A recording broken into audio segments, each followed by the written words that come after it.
जय माता दी। आशा करते हैं आप सभी ने नवरात्रि की पूजा बहुत धूमधाम से और बहुत श्रद्धा के साथ की होगी। अब बारी है कलश विसर्जन की। तो आप ये भी जानना चाहते होंगे कि कलश विसर्जन की सही विधि क्या है। हम जो पूजन सामग्री 9 दिन तक प्रयोग करते हैं, उनका अंतिम दिन किस प्रकार से विसर्जन करते हैं। तो आज की इस वीडियो में आपको ये बातें सारी विस्तार पूर्वक बताई जाएंगी। आप अगर हो सके तो वीडियो को पूरा जरूर देखिएगा।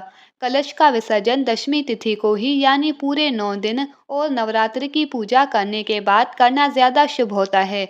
नवरात्रि समाप्त होने पर विधि विधान से आप जिस दिन विसर्जन कर रहे हो, उस दिन एक बार फिर से माँ भगवती सहित सभी 9 स्वरूपों का ध्यान करें। कलश की पूजा करें, धूप दीप जलाएं, उसके बाद मूर्ति विसर्जन और कलश विसर्जन की तैयारी करें। इन 9 दिनों में की गई पूजा और व्रत का पूर्ण फल तभी मिलता है जब विधि विधान से विसर्जन किया जाए।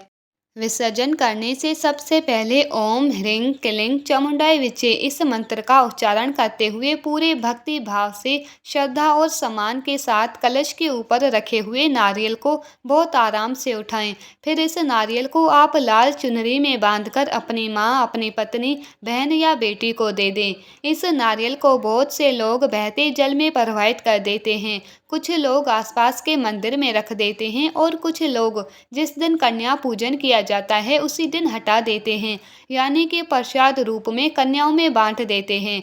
आपके यहाँ पर जिस भी नियम का पालन किया जाता हो, आप उस नियम का पालन कर सकते हैं। अगर आप पहली बार नवरात्रि के व्रत रख रहे हैं तो आपको इस नारियल को या तो मंदिर में रख देना चाहिए या फिर आप बहते जल में भी प्रवाहित कर सकते हैं। इसके बाद कलश में जो आम या अशोक के पत्ते रखे हुए हैं, उन्हीं पत्तों से कलश में रखा हुआ जो भी जल है उसका छिड़काव पूरे घर में करना चाहिए। ये जल बहुत ही पवित्र होता है, घर में खुशहाली सुख समृद्धि बढ़ाता है। इस जल के छिड़काव से घर में सभी शुभ शक्तियों का वास हो जाता है। घर की जितनी भी नेगेटिविटी है, जितनी भी नकारात्मकता है, बुरी शक्तियां हैं, वो इस जल के प्रभाव से दूर हो जाती है। कलश का जल सबसे पहले किचन में छिड़कें, इसके बाद बाकी जो भी आपके घर के कमरे हैं वहां और मुख्य द्वार पर छिड़कें।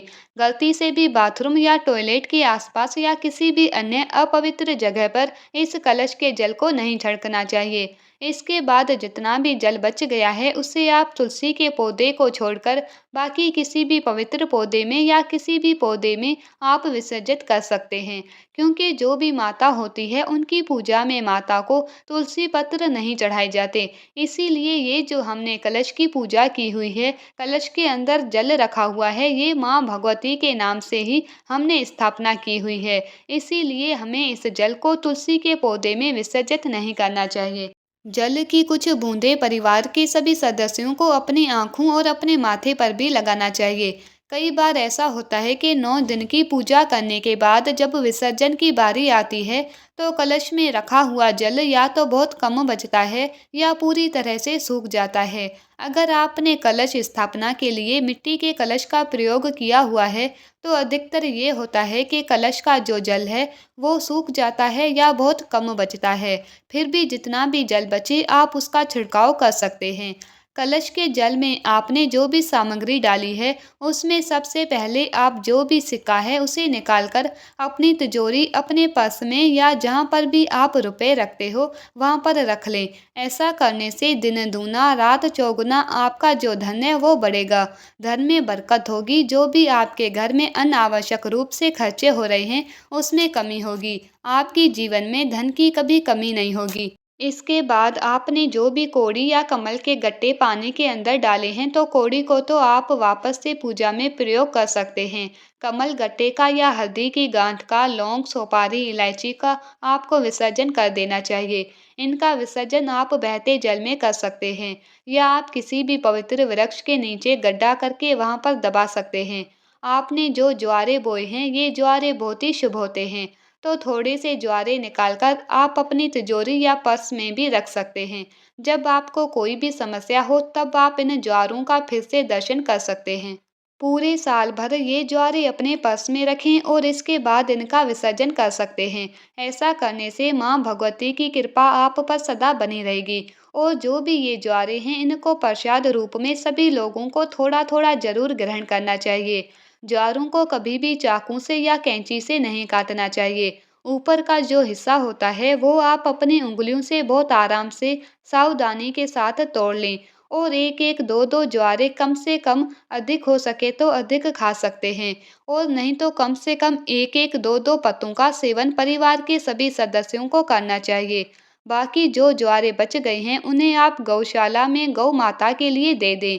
आसपास गौशाला या गौ माता को खिलाना संभव ना हो तो आप इन्हें किसी भी पवित्र वृक्ष के नीचे, जैसे पीपल, बरगद या बेल वृक्ष के नीचे, आंवले के वृक्ष के नीचे भी रख सकते हैं।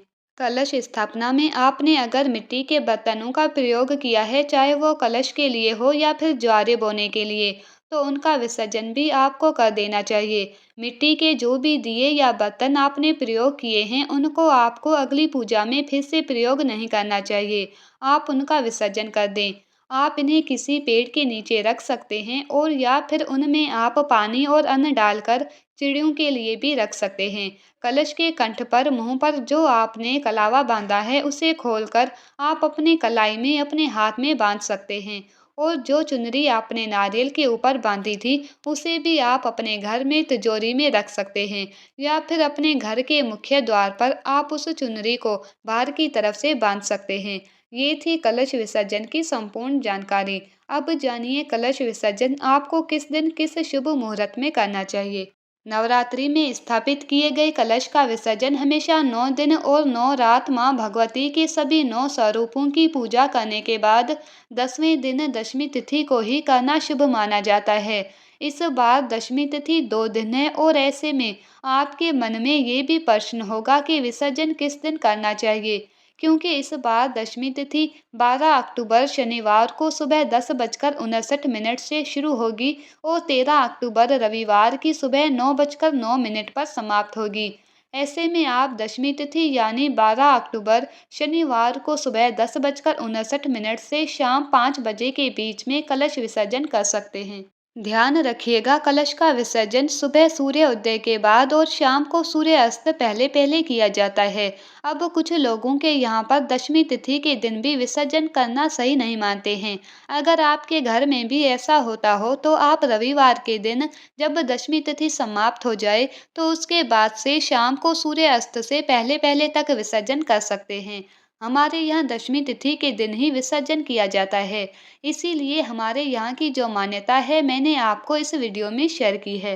अब जानते हैं अष्टमी नवमी तिथि के बारे में और कन्या पूजन के मुहूर्त के बारे में।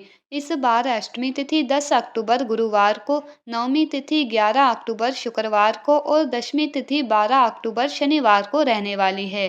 नवरात्रि के दिनों में महाअष्टमी और महानवमी तिथि अपने आप में बहुत ही महत्वपूर्ण होती है, क्योंकि इन्हीं दोनों तिथियों में कन्या पूजन भी किया जाता है। आपके यहाँ पर यदि अष्टमी तिथि को कन्या पूजन किया जाता हो तो आप अष्टमी तिथि के दिन करें, और नहीं तो नवमी तिथि के दिन कन्या पूजन किया जाता है। ये थी आज की वीडियो। उम्मीद है जानकारी आपको पसंद आई होगी, और चैनल को अभी तक सब्सक्राइब नहीं किया है तो अवश्य कर लीजिएगा।